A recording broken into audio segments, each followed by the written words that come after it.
አሁን ደግሞ ሁለቱ ተጽዕኖ ፈጣሪ አገሮች ሳውዲና እንደዚሁ የተባበሩት አረብ ኤሚሬትስ በጨረቃ ጉዳይ ፖለቲካ ውጥረት ውስጥ መግባታቸው የተነገረ የሚገኘው ሳውዲ አረቢያ የኡመል ቁራ አስትሮኖሚ ክፍል በየካቲት 17 እንደሚታይም እንደዚሁም ጾም እንደሚጀምር ቢገልጽም በፈረንጆቹ ማለት ነው። የዩናይትድ አረብ ኤሚሬትስ አስትሮኖሚዎች ደግሞ ይህ የሳውዲ ፍጹም ትክክል ያልሆነ ውሸት ነው፣ በዚህ ጨረቃ በቴሌስኮፕ ወይም ደግሞ በአይን አይታይም ስትል የተባበሩት አረብ ኤሚሬትስ መናገሯን ተከትሎ እንግዲህ በሁለቱ ሀገራት የተለያዩ ሀሳቦች እየተሰጡ ነው የሚገኙት። ይሄ የለየለት ሹፈት ነው ወይም ደግሞ ማሾፍ ነው ስትል ነው እንግዲህ ሳውዲ አረቢያ ይሄንን እየገለጸችው ማለት ነው። በዚህም ከዚህ ቀደም እንደዚሁ ኦማን እና እንደዚሁም ደግሞ ጆርዳን በሳውዲ አረቢያ ጨረቃ እና ምንም ማለታቸው የሚታወስ ጉዳይ ነው። እነዚህ ሁለት ሀገራት የተለያዩ ጉዳዮችን እያነሱ ውጥረት ውስጥ መግባታቸው አሁንም ቀጥሏን የተባለው እንግዲህ በፖለቲካዊ ውጥረት ውስጥ የገቡት እነዚህ ሁለት ሀገራት አሁን ደግሞ በጨረቃ ምክንያት ውጥረት ላይ መግባታቸው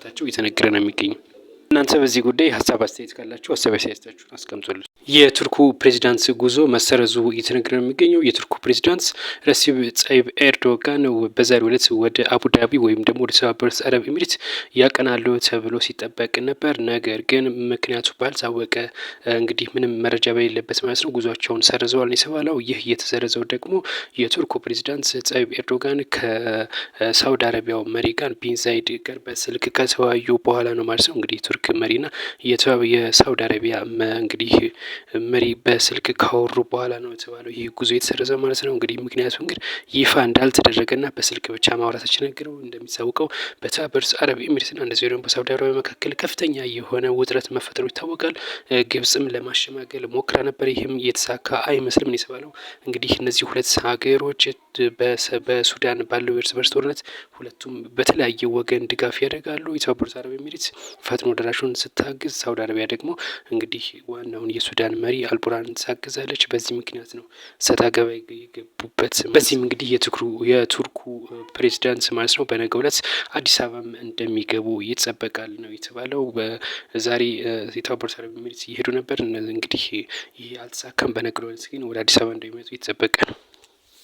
በየካቲት 8 እና እንደዚሁም ደግሞ 7 የሰሜን ወሎ ሀገረ ስብከትና የደቡብ ወሎ ሀገረ ስብከት እንዲሁም የኬሚሴ ልዩ ዞን አስተዳደር ብፁዕ አቡነ ኤርሚያስ እንደዚሁም የቅዱስ ላሊበላ አስተዳደር ቆሞስ አባ ሕርያቆስ በተገኙበትና በርካታ እንግዶች በተገኙበት የገጠሪቷ ቤተክርስቲያን በድምቀት ተመርቃለች። የቆቦ ደብረ መንከራት አቡነ ተክለ ሃይማኖት ቤተክርስቲያን ህንፃ ነው በድምቀት የተመረቀው። ይህ ቤተክርስቲያን ለማሰራት አርቲስት ንብረት ገላው በዋና እንግዲህ አስተዋጽኦ አበርክቷል። ወይም ደግሞ እከ የምንለው በቤቶች ድራማ ላይ እጅግ ዝናን ያተረፈው አርቲስት ንብረት ገላው ወይንም እከ ለዚህ ቤተክርስቲያን እንዲሰራ ከፍተኛውን አስተዋጽኦ አበርክቷል የተባለው። በዚህም እንግዲህ በርካቶችም እያደነቁትም እያመሰገኑትም የሚገኘው ይህ ቦታ እጅግ በሰሜን ወሎ ላስታ ቡግና ወረዳ በቆብ ቀበሌ የሚገኝና እንግዲህ አቡነ ተክለ ሃይማኖት ቤተክርስቲያን ነው።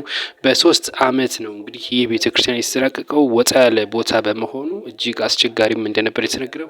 ይህ ቤተክርስቲያን ለመስራት እንግዲህ 3 አመት ፈጅቷል። በአርቲስት ንብረት ጥረትና እንደዚሁም በአጋሮቹና በባለቤቱም ጥረት ነው ይህ ቤተክርስቲያን የተሰራው ተብሏል። እንግዲህ በዕለት ዕለትም የህንፃ ቤተክርስቲያን እንግዲህ ይህንን ህንፃ እንዲሰራ ከፍተኛ አስተዋጽኦ ላበረከቱ ለንብረት ገላው እንደዚሁም ደግሞ ለሌሎችም የምስክር ወረቀት ተሰጥቷቸዋል። ለአርቲስት ንብረት ገላውና ለባለቤቱ ማለት ነው።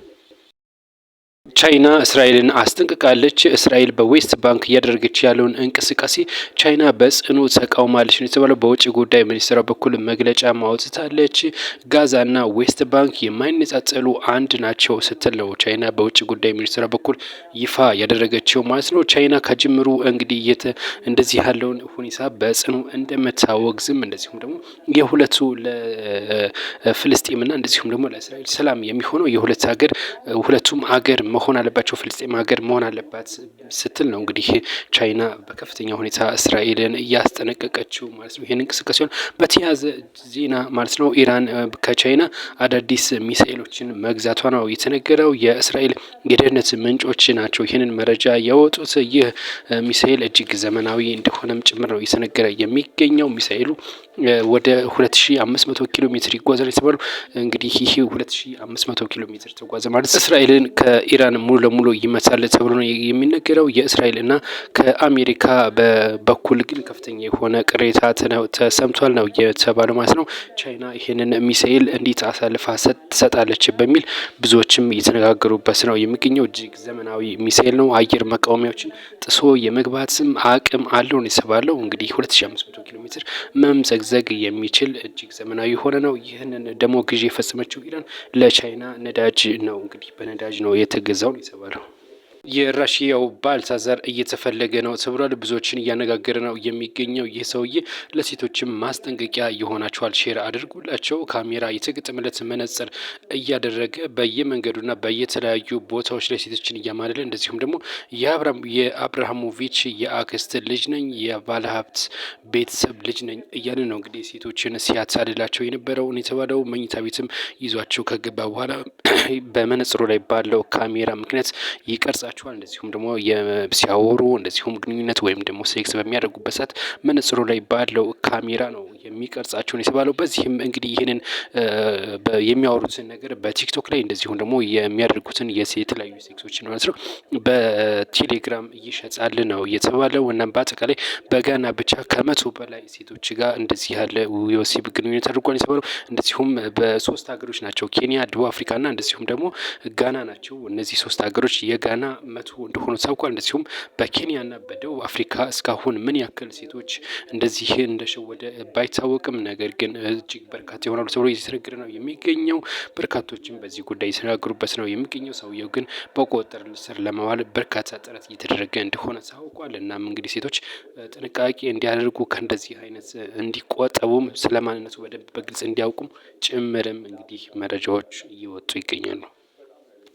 አንጀሊና ጆሊ አሜሪካን ለቃ ለመውጣት ማቀዷ እየተነገረ ነው የሚገኘው። የሆሊውድ ተዋናይና እንደዚሁ ደግሞ የሰብአዊ መብት ተሟጋች አንጀሊና ጆሊ እንግዲህ አሜሪካን ለቃ ለመውጣት እንደወሰነችም የተነገረው። እስካሁንም ማቀዷን ጭምር ነው የገለጸችው። ነገር ግን ልጄ 18 ዓመት እስከሚሞላት ነው ስጠብቅ የነበረው። አሁን ግን ከአሜሪካ ወጥቼ ሌላ ሰላም የሆነ ሀገር መኖር እፈልጋለሁ ማለቷ በሆሊውዱ ላሉ ባለሙያዎች ዘንድ ከፍተኛ መነጋገሪያ ሆናለች። ይህንን ያለችበት ምክንያት ለሀገር ትልቁ ዋናው እኩልነት ነው፣ ነጻነት ነው። ይሄ ደግሞ በአሜሪካ አሁን ላይ የተተገበረ አይደለም፣ በዓለምም ጭምር ስትል ነው የገለጸችው።